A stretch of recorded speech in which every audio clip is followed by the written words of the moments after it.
त्या ठिकाणी देणार आहोत। नंतर अंधेरी पूर्व मध्ये येऊया। अंधेरी पूर्व मधून मुरजी पटेल विजयी झालेले आहेत।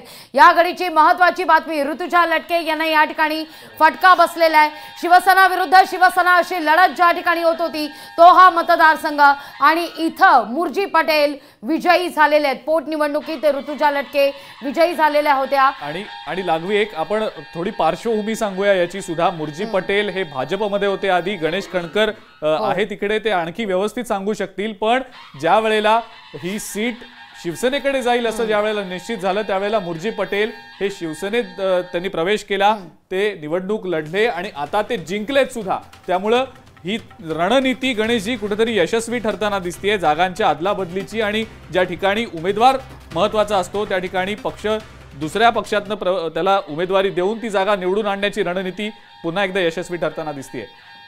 केवळ अधिकृत घोषणा होणं उर्वरित होतं, ती घोषणा आता होतीये। शिरपूर मधून भाजपचे काशीराम पावरा विजयी झालेले आहेत, तर कोथरूड मधून चंद्रकांत पाटील विजयी झाल्याची बातमी समोर येते। म्हणजे काही वेळापूर्वी आपण चंद्रकांत पाटलांची प्रतिक्रिया देखील पाहिलेली होती। आमचे प्रतिनिधी अमोल धर्माधिकारी त्यांच्याशी बोलत होते, संवाद साधत होते।